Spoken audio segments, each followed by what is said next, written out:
Salut à tous. La capacité humaine d'inventer est l'une des qualités qui nous a aidés à atteindre le niveau de développement technologique dont on jouit aujourd'hui. Pourtant, malheureusement, très peu de découvertes deviennent l'apanage de tout le monde. Pour des raisons différentes, on nous cache une grande partie de ces découvertes, notamment parce qu'il y a celles et ceux qui sont assez réticents à l'entrée de ces innovations dans le domaine public. C'est justement de telles inventions aujourd'hui stockées sur les étagères des archives fermées que l'on parlera dans notre nouvelle vidéo. C'est parti!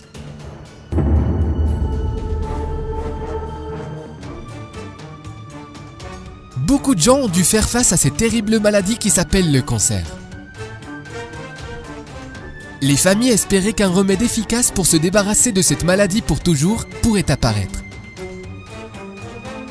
Il s'avère que tout cela était possible encore en 1940.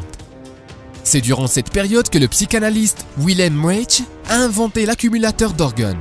Lors des toutes premières expériences, il a été constaté que de tels générateurs avaient un effet positif sur l'état physique et mental d'une personne et qu'ils contribuaient également à la guérison de nombreuses maladies, y compris le cancer.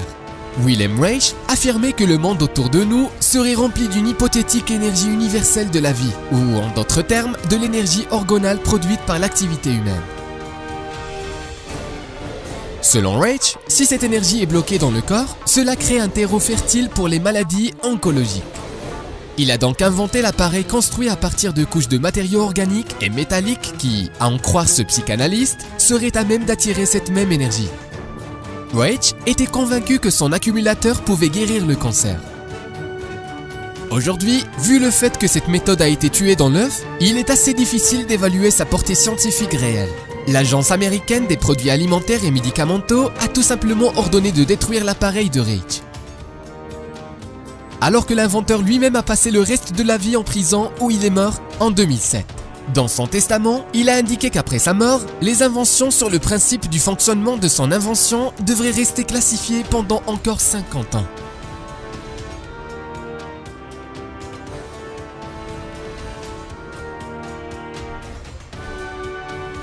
Dans les années 40, c'est un autre scientifique bien connu, John Scarry, qui a présenté au monde sa propre invention, le générateur de Searle. Cet appareil produisait continuellement de l'énergie sans aucun carburant. Pour créer une source d'énergie propre et durable, des cylindres magnétiques qui tournaient autour d'un point fixe ont été utilisés. Pendant que John faisait les recherches, ses voisins observaient un phénomène bien inhabituel. Juste au-dessus de la maison du scientifique, ils ont vu des objets étranges sous forme de disques s'envoler dans le ciel. Ensuite, d'autres expériences similaires ont suscité l'intérêt de la BBC qui a même fait un documentaire sur ces appareils étonnants. Au début des années 60, le professeur a lancé une grande campagne publicitaire pour faire connaître ses idées. Il s'attendait à bénéficier du financement du gouvernement américain, ce qui a été extrêmement nécessaire pour lancer une production d'énergie plus importante. Pourtant, au bout du compte, il n'a pas reçu de soutien, mais un refus catégorique. Et après la sortie du film, le professeur a dû passer 10 mois en prison. Comme personne ne croyait que le laboratoire de Searle était énergétiquement autosuffisante, le scientifique a été accusé de pillage d'énergie. Cependant, les disciples du scientifique étaient à tel point convaincus des avantages de cette invention que même aujourd'hui, ils continuent à propager sur Internet leur vision sur une éventuelle réalisation du projet en question. Ils sont donc à 100% sûrs que le générateur fonctionne.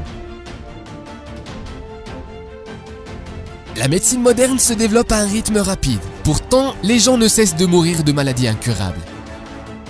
Tout le monde ne peut pas se permettre d'acheter des médicaments coûteux, alors que la majorité de ces médicaments pourraient être remplacés par des médicaments issus de plantes que la mère nature nous offre d'une manière si généreuse. Tout de même, malheureusement, faute de profit, personne ne veut s'engager dans la généralisation de l'utilisation de ces médicaments naturels. En plus, dans ce cas, les compagnies pharmaceutiques subiront d'énormes pertes. Aujourd'hui, de nombreux médicaments populaires ne sont utilisés que pour atténuer les symptômes et non pas pour lutter contre la cause même d'une maladie. Ainsi, en les utilisant, des millions de personnes à travers le monde deviennent des otages de la situation. Par conséquent, pour les industries pharmaceutiques, il est extrêmement désavantageux de créer des moyens de traitement efficaces. L'objectif principal de la médecine contemporaine n'est pas d'avoir guéri, mais de guérir pendant longtemps. Pour les industries pharmaceutiques, ces longs traitements sont le seul moyen de s'assurer de gros profits. Il n'y a pas longtemps, les scientifiques américains ont fait une découverte surprenante selon laquelle un fruit tropical qui s'appelle corosol serait très efficace contre le cancer et aurait un effet bien meilleur que la chimiothérapie. Le jus de ce fruit contient l'anticancérogène le plus puissant au monde, extrêmement néfaste pour les cellules cancéreuses. Dans les pays où pousse ce fruit, on assure que le corosol peut aider à faire face à tous les degrés d'extension de cancer. Selon les résultats d'une vingtaine d'études, l'extrait de corosol détruit les cellules cancéreuses de 12 types de cancers, y compris les cancers du côlon, du sein, de la prostate, des poumons et du pancréas. Cependant, la médecine officielle n'a pas montré d'intérêt pour développer ces découvertes sur le plan industriel.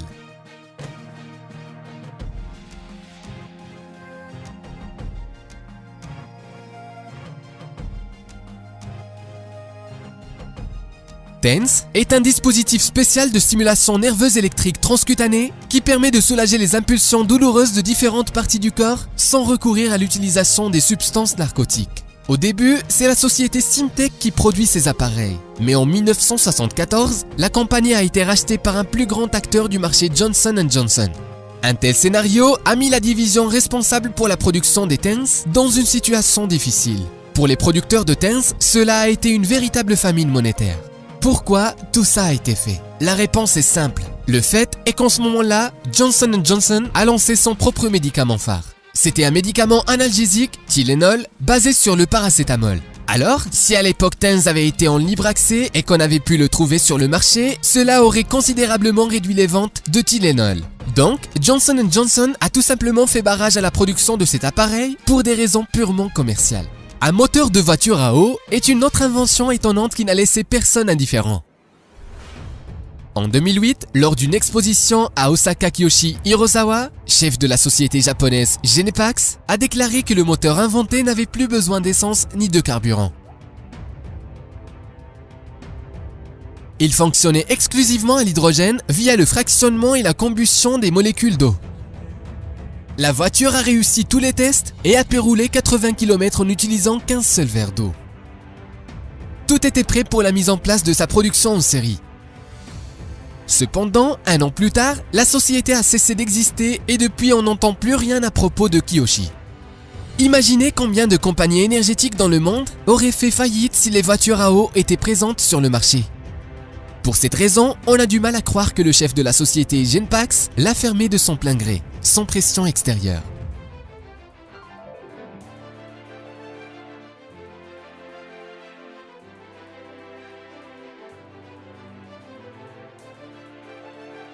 L'une des découvertes les plus intéressantes qui aurait pu conduire à la préservation et à la prolongation de la vie d'un grand nombre de fumeurs était la création d'un produit spécial appelé XA. La jeune entreprise de tabac Liggett & Myers a mis au point une cigarette dont la majeure partie des substances cancérigènes a été retirée.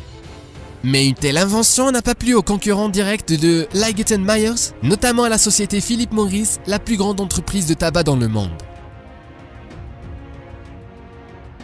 Selon les informations tirées du dossier judiciaire, James Mould, directeur de Liggett & Myers, a intenté des poursuites judiciaires contre Philip Morris. Il a déclaré que Philip Morris aurait menacé de détruire l'entreprise de James Mould si celui-ci ne respectait pas l'accord de l'industrie interdisant de rendre publics les effets néfastes du tabagisme. À son tour, l'entreprise de James Mould, avec sa publicité d'une alternative plus sécurisée aux cigarettes traditionnelles, reconnaîtrait les méfaits du tabagisme sur la santé. De ce fait, le tribunal a rejeté la demande et la pression de Philip Morris n'a pas cessé. Quelque temps avant ce procès, les scientifiques de Liggett & Myers avaient déjà publié les résultats de leur étude qui montraient clairement une diminution du nombre de cancers chez les rats laboratoires exposés à la fumée de cigarettes XA. Tout de même, Liggett & Myers ont dû faire une déclaration officielle dans laquelle ils ont réfuté les preuves que le tabagisme contribue à l'apparition d'un cancer chez l'homme. La cigarette XA n'a jamais vu le jour. Je me demande dans quel monde on vivrait si toutes ces inventions auraient vu le jour. Partagez votre opinion dans les commentaires et likez cette vidéo. C'est tout pour aujourd'hui. À bientôt.